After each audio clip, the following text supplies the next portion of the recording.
Hi, Isaac. Hi Steph, how are you? I'm okay. How are you? Yeah, I'm all right. Just enjoying life, you know. Enjoying life? Oh, that's the best thing to do. So, do you want to, for whoever's watching out there, do you want to tell us a bit about yourself and your connection to Chineke? Yeah, sure. So, I'm Isaac. I'm originally from New Zealand. I play the horn.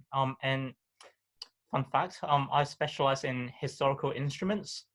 So, in another way, that's kind of me using instruments that are 300, 200 years ago with no valves, and they are the instruments that the composers would have intended. And I first got involved with Chineke in this year actually. So last year I was rehearsing with Orchestra of the Age of Enlightenment, warehouse. Fine. Yeah. Mhm. Um, and Chineke was rehearsing next door for the European tour. I think it was back in October, Mhm. and it was quite funny as well because I walked into the warehouse and I was just like, there's a lot of like ethnic minorities like rehearsing. I'm just like, I don't know what's happening. Yeah. But because our industry is quite white, so to speak, so it's just like a bit of a shock to the system for me. And then I remember like we are rehearsing like Mozart 40, and I could just hear Brahms 2 next door, and I was like, "This is great." And my friend, "Oh, you should get involved." So, like they sometimes need horn players, so yeah, so that's how I got involved. Um, what about you, Steph? Like, how was Well, it? well, actually, I need to do a little plug for you because I remember the first time we met was not just at the pub, but I heard Isaac do a really great natural horn solo. Was it accompanying one of my friends, a countertenor, doing Battacci to Nascolto or something from Giulio Cesare? Yeah, something like And it that. was a crazy horn solo, and I was like, wow, this guy's really good. But anyway, so we met again because so my name's Stephanie, for those of you who are watching. It's very weird to just be doing it to each other, but anyways, I'm a violinist and conductor based in London, and the reason why I got involved with Chineke was through Chitin Wanoku. She asked me if I could come and conduct the junior orchestra, which I did, and I had a really great time. I've done it a few times now, and that's why we met again, Isaac. Yep. Um, I would a bit about me. I went to the French Lycée in London. I went to Cambridge. I did a music degree, and I've just been out and conducting and living my best life. So, should we move on? Yeah, might as well. So we've got a couple of questions for each other, which we're sort of just going to answer in tandem and just see how much information we can get in this short amount of time. I know that we Yeah. could talk for days, so hopefully this podcast or this video will be a bit shorter than 20 minutes, but who knows? They could have the luxury of our conversation. Anyways, so in what ways has the lockdown affected you, Isaac? Um, I think I've kind of gone through different stages, emotionally, but also just like my routines also changed a lot. So I think it was quite weird for me. So a lot of my work in the continent's been cancelled before the lockdown happened in UK. Mm-hmm. So so I was kind of aware of like potentially like how much work I'll be losing and stuff like that. And the UK did act about I think a week or two later than most European countries. So like part of me was kind of hoping that life will be kind of normal Mm-hmm. sense in the sense that like, I'll still be working, I'll be earning money, which is something I need, something we all need. Let's be honest. Um, yeah. So, but it was almost kind of a complete relief when everything shut down, and I think like just being able to face the reality that this is a pandemic and having lived through SARS, like I was actually much more at ease. That I don't have to worry about potentially going to work Mm-hmm. and probably endangering myself or the people I love. Yeah. Um, so yeah, in a sense, it's a kind of relief, and I just kind of just basically isolated myself in my home and just find projects for me to do. Yeah, so That's good. that's what I've been doing. Yeah. Oh, yeah, I guess I've been sort of doing the same. I mean, obviously all my projects were cancelled pretty quickly. I managed to get to um, one project, and then sort of get back just before the lockdown. But yeah, all the work's gone, although I've been doing some violin teaching over Zoom. So if anybody wants some violin lessons, Hear me out. Hi.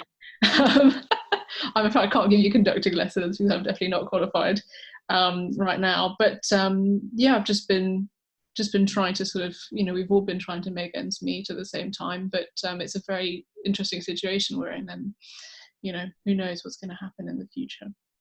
And that's quite interesting as well, because it kind of leads onto like my next question for you, and it's just Mm. like how does music feature in your daily routine beforehand and now, and like especially when you're both an incredible conductor and a violinist, like how do you find the balance? Ah. Well, I don't do as much violin playing as I used to, and that was the same before lockdown as well. I just think with the violin, you need to be sort of very dedicated, put in your hours of practice. Unfortunately, I don't really have the time anymore with the conducting stuff. But before the lockdown, I mean, I feel as though sometimes I just didn't have enough time to do score studying, or I was just running around doing projects rather than having time to sort of be at home and look at scores or just listen to music, listen to various recordings, different interpretations and stuff. So I think that's really what has changed for me, sort of since lockdown was put in place, is that I've been listening so much more. I've been, you know, studying scores. At the same time, I've not been going overboard because I feel as though this is also a very good time for me to read, to do things that I've never done before, like start baking and start cooking seriously. So I've been enjoying sort of all the little sort of domestic bits of life which I've not yet experienced. So that's sort of how lockdown has changed my life. What about you? Oh, that's nice. Yeah, I think it's the same thing. Like I've actually got the time to actually do practice, and actually, whereas beforehand I was like stressing like from gig to gig, just like what I need to learn for the next week, what I need to learn for 2 weeks after. Mm-hmm. And I don't really have time to really kind of focus on like, it sounds very nerdy, but like the technical aspect of it, but also just kind of do things I enjoy. Yeah, absolutely. I think this is one of the only times in our lives that we'll be able to sort of, if we wanted to, we could just take the occasional step back from music and really immerse ourselves in something different. You know, so it's a pretty amazing but bizarre time. Yeah, it's definitely bizarre, but I think in a sense it's a blessing because I Mm-hmm. think we're both quite early in our careers, so Yeah, we can kind of take a step back, which we often don't have that luxury. it's true. We're It's not kind on the treadmill. of, exactly, yeah. Yeah. Okay. Well, that also sort of leads me to my next question. But I Okay. know that you're a very productive guy, and I've been hearing all about your projects during lockdown. So, what are your top tips for staying motivated at Um, the time? Good question, eh? I generally don't have an answer like to say. I think because it's a very personal thing. Yeah. For me, I'm someone who gets naturally. I'm a naturally curious person, so um, I'm actually about to be doing a PhD from next year onwards. Mm. And part of so my PhD, to kind of cut it brief, is I'm using Galate 12 grand caprices. So they're the natural horn equivalent um, of the Paganini caprices for violin. So I've been learning and recording all 12 of them. And also I've started exploring new music, both writing myself, but also playing contemporary works for natural horn, just to kind of expand my understanding of the instrument and also the language for the instrument. Yeah. So I think for me that it helps having a project that I'm so deeply passionate in, Mm. and I think that naturally drives my motivation. Um, but yeah, I think it's different for everyone. I know some people, they don't feel necessarily as motivated being maybe at a home environment as opposed to a conservatoire or a work environment. So I think it depends depends on who that person is, but it doesn't necessarily have to be music to Yeah. be motivated in something. I think the main takeaway is just to kind of find something you enjoy or something you think you might enjoy, and then maybe you like it, maybe you don't. But I think it's the journey of exploration that's the main thing. So wise, Isaac. So wise. Okay. Where's all this wisdom coming out from? I'm Well, I not think trying to circle around, just like circle around. But what I I guess mean. for me, it's sort of um, I try to sort of make it as I mean, obviously this isn't a normal situation, but I try to sort of put myself in as normal a situation as I can do. So even before the lockdown, I have like a daily schedule of things I have to do, not every day, but sort of most days I'll write something down, a list of things I need to do or I want to do. And that hasn't really changed since lockdown. I still go for my run and I still set myself little tasks. But the great thing about the lockdown is that, you know, if I don't get all those things done, like I don't beat myself up about it. It's just like, well, it's just another day and I've got more time to do the stuff that I want to do. So it's yeah, it's not so different, but it's more relaxed, which is quite nice. Oh, that's nice. Just to follow up, sorry. Yeah, go Do on. do you find that are you more of a like detail orientated person? Like, do you feel like your kind of motivation needs to be something specific, or do you kind of focus on like the bigger area of things? Ooh, interesting. I think when I was younger, I definitely focused on the bigger areas generally. So I'd get really sort of interested in one general topic. Um, but now I guess I really like, I don't know, maybe it's my analytical side. I really just like getting into the nitty gritty of stuff. So for example, like I just spent an entire week doing only Brahms symphonies. And even this week, I've got like a couple of my friends from America who are academics have been sending me some of their papers to look at on Brahms. So I've just been going like, you know, really intensely on that one particular thing. But I don't, you know, it depends, I guess. I'm not constant, unfortunately. That's all right. Me But yeah, neither. what's Um, the next one? yeah. So, which doesn't really segue into it, but so who are like your biggest influences, and how have they influenced you? I think my first big influence on this, I've said this quite a few times. It sounds really weird what I do, but when I was really young, I was really into Queen, and I was really into Freddie Mercury, and I feel as though his kind of stage persona was very inspiring. I was very shy growing up, and I found him sort of his videos, you know, just have him strutting around on stage and being a peacock, but a very talented singer as well. I just found that really, really inspiring. Later on, when I moved into classical music, I mean, some of the great conductors, I think similarly can be sort of stage peacocks at times. But I guess the whole point of conducting is that you've kind of got to let the music flow through you, and sometimes having that type of ego isn't very productive, let's say. But I mean, you know, some conductors like Carlos Kleiber, I really enjoy Maris Janssen's recordings particularly as well. I love watching people like Vasily Petrenko, you know, the younger generation of conductors, Ed Gardner. So a lot of conductors up there, but I would say my mom as well is one of my role models. It sounds so Oh, cheesy, doesn't it? I know, beautiful. you could write this. But yeah, but I think keeping myself inspired like with people who aren't only classical musicians as well has been a really important part of my life. And what about you? I want to hear all about horn things or no horn things, or you know. um, I think it like my influences kind of changed throughout my life. Mm-hmm. Um, I always remember my grandparents as a massive source of inspiration for me, just to hear like their life journeys. So especially on my dad's side, well, they were both engineers. They're not now. They're retired. Mm-hmm.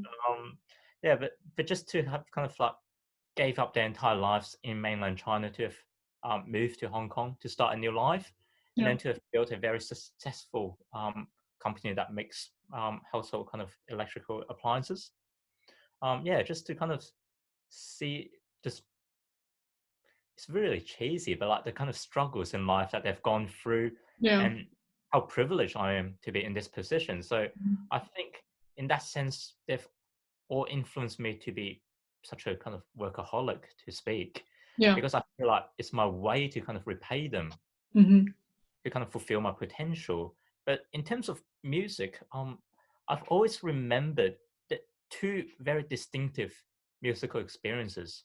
The first one was, I think it was Vienna Phil, a recording of Vienna Phil playing Beethoven 5. That was Mm-hmm. my introduction to classical music. Wow. Um, This is yeah, quite an it, intense been spoiled all my life. Yeah. Yeah, that's a problem. Just listen to like the good stuff. So I'm just like, oh, I'm disappointed with myself. But I think that played a huge influence in terms of the sound well and the Mhm. intensity of the sound. Because I Yeah. remember it being a very intense recording, Hmm. Beethoven 5, which it, it's weird, but you don't really get a lot of the times. No, that's true. I feel the recordings, especially nowadays, with such sort of good quality recording equipment, it can sometimes just sound so um, generic and so sort of homogenous. Is that I feel as though there's some orchestras don't have the sound that they used to have, um, you know. But this is not. We don't need to go into that in too much detail. But I was Or, interested in you talking about that particular album because I think we should probably talk a bit about our top three albums or the top yeah. three albums that we've been listening to under lockdown. So, what are your top? What have you been listening to recently? So I've actually been watching a lot of operas on YouTube. Oh, Um, same. Oh, yeah, and that was actually something that I was very passionate in. Was that my second musical experience was watching a Met Opera production of Carmen mm. with Jose Carreras as Don Jose, and I can't remember who played Carmen, but it was a Greek mezzo, Was it Agnes Balzer? possibly. Or It's what? like the Carmen production. Wow. Or was it maybe Tatiana Troyanos? Generally, can't remember. Yeah, I can't remember. She's a great Carmen, by the way, and Greek Really American. bad with names. Anyway. But I came across this new opera by Bjarnason, I think, Mhm. Icelandic composer slash conductor. And the opera is called Brothers, and it's deeply poignant and like very emotionally moving. Um, and that really struck something inside me. Like I remember first watching it and just emotionally experiencing the kind of pain and suffering. Yeah. Um, so without giving it too much away, it's about a soldier um, returning from war and suffering from PTSD and how that affects his family and all the traumas and episodes. So I think that was something. It's something I've discovered during lockdown, first of all. So that's quite exciting. Um, and I think my second album's Keegan Chen's Iris Unveiled. So this is a work that I've been familiar with probably 6, 7 years ago when I Yep. first came across it. And it's this beautiful fusion of Chinese folk idioms with kind of French harmonies. Ooh. And it's something that reminds me of home, I think, Mhm. of my heritage, of my culture. And the third album is the one that I always go back to. It's Jonathan Duff's Flight. It's an opera written in 1995. Yeah, Um, that's such I, a I, good work. I love the humor in it. It's very hilarious, and I just love the kind of language. Mm. Yeah, I love Jonathan Dove. I saw he wrote a piece for the Berlin Phil Orchestra and a couple of I think community choirs or school choirs in Berlin. I went to see that and it was just so fun. Amazing. So what are your three albums then? So my three albums, well, the three albums that I've been listening to sort of on repeat recently have been firstly Marius Janssen's live recordings of the Brahms symphonies with the Bavarian Radio Symphony Orchestra.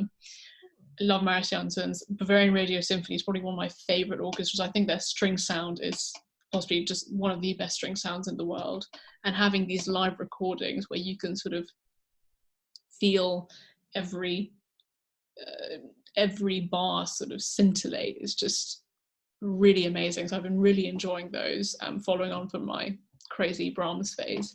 Um, the second album I've been listening to a lot is an album by Oscar Peterson and Nelson Riddle. So Oscar Peterson was a jazz pianist and he teamed up with Nelson Riddle's big band and they did some really wonderful arrangements of some jazz standards like Be Still My Foolish Heart and stuff. I love jazz.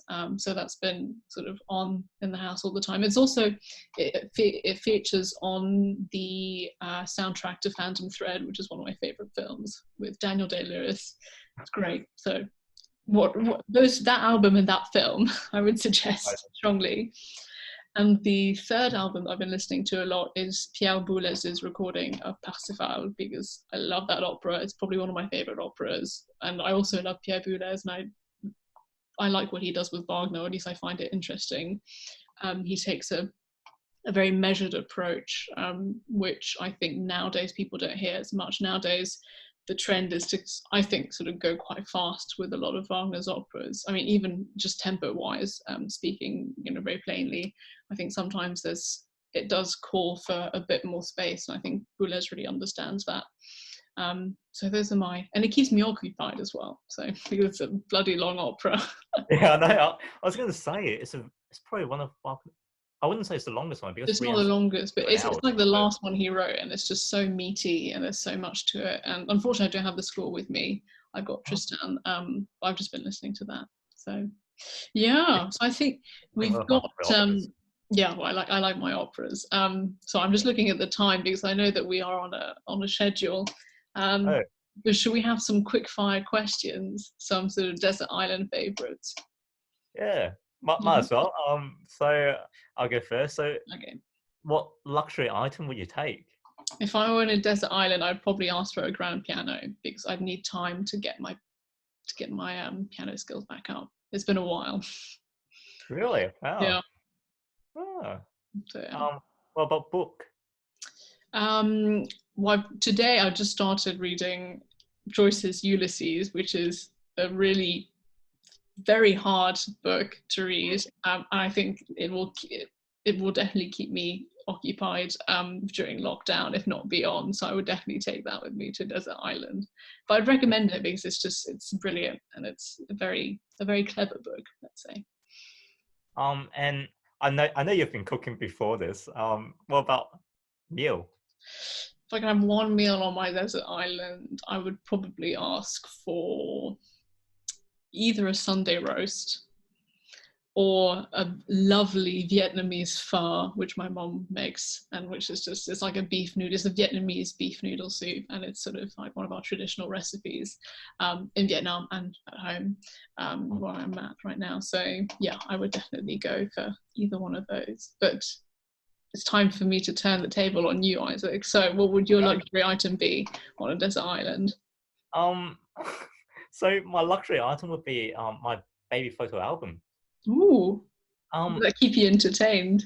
well, there are a couple of reasons. The main thing is that I've actually never gone through them, and my parents always do this thing. So my parents given some of my closest friends and also my girlfriend some of my baby photos that even I haven't seen before.